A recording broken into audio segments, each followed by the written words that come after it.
The fluorescent lights hummed their endless mechanical song as James pushed his mop across the marble floor of the county courthouse. For 15 years, he had glided this same path, back and forth, watching the seasons change through the tall windows at the building's entrance. He was 53 years old, with calloused hands and a gentle demeanor that most people never stopped to notice. To them, he was simply part of the building's infrastructure, like the heating system or the water fountains, present, functional, invisible. On a Tuesday morning in March, everything changed. Attorney Victoria Harlow swept through the courthouse hallway with the confidence of someone who had never questioned her place in the world. She was brilliant, everyone said so. Her perfectly tailored suit cost more than James made in 2 months. Her heels clicked against the floor he had just polished, and she wrinkled her nose slightly at the faint smell of cleaning solution. She was on her way to argue an important case, mentally rehearsing her opening statement, when she nearly collided with James as he knelt to wipe up a small puddle near the bathroom entrance. Victoria didn't break her stride. Instead, she glanced down at him with an expression of mild disgust mixed with something worse of pity. She turned to her junior associate walking beside her and spoke loud enough for James to hear every word. She talked about the tragedy of people without education, people who lacked the intelligence or ambition to become anything more than custodians. She laughed, that sharp, cutting laugh that echoes differently in people's hearts. It stays there, leaves marks. James kept his head down, his hands steady on the mop handle, but his chest tightened in a way he hadn't felt since his daughter told him she was proud of him years ago. What Victoria didn't know was that James had overheard thousands of conversations in those courthouse hallways. He had learned about human nature by observing it up close, through the subtle language of body language and the unguarded moments when powerful people let their masks slip. What she also didn't know, because she never asked, was James's story. 20 years earlier, James had been attending night classes at a community college. He was studying engineering, working full-time during the day to pay for his education. But then his wife became ill. The medical bills came like an avalanche, and he had to make a choice. He chose his wife.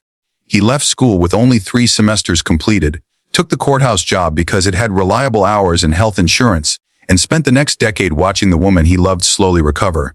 She survived, she got better. But by then, life had found a different path for James. His wife insisted he was brave. He felt like he had lost something he could never get back. After his wife recovered fully, James did something quietly remarkable. In the evenings and weekends, he began teaching himself through the public library's resources. He read voraciously. He took online courses. He earned certifications in HVAC systems, electrical maintenance, and building infrastructure management. He became the most knowledgeable person in that courthouse about how nearly everything actually worked. But he never publicized it. He simply showed up, did his job with dignity, and helped people when they asked, which they rarely did. The hurt from Victoria's words gnawed at James for 3 days. He almost called in sick on Friday, but he didn't. He came to work because that was who he was. Someone who showed up, even when the world had written him off as less than. At 7 o'clock that Friday morning, the courthouse's HVAC system failed completely. The building would be unusable in 2 hours without heat. The facilities manager panicked, calling various contractors who couldn't arrive until the following Monday. The courthouse's operations director made an emergency decision. Against protocol, they authorized James to attempt a preliminary fix while they waited for a professional team. James spent 4 hours in the mechanical room, diagnosing the problem, coaxing the system back to partial function, just enough to make the building minimally comfortable. His hands moved with the confidence of someone who had studied far more than anyone realized. The operations director watched amazed. By midday, the system was stable. Victoria had been preparing for her afternoon court appearance when she learned what had happened. She had also learned something else about James. The courthouse's deputy director mentioned it in passing as they discussed the HVAC situation. James had applied for an internship program at Oxford University. It was a prestigious distance learning program meant for exceptional self-taught professionals. He had been accepted, starting in September. He had told no one. He had never told his family. He simply decided to dream again quietly in the hours after everyone else went home. Victoria found herself sitting in the courthouse cafeteria at 4 o'clock that afternoon, something she never did. She ordered coffee and sat alone, thinking about her words from 3 days ago. She pulled out her phone and scrolled through profiles of the most brilliant people she had ever known. Every single one had moments of doubt, of difficulty, of paths that didn't look like what they were supposed to.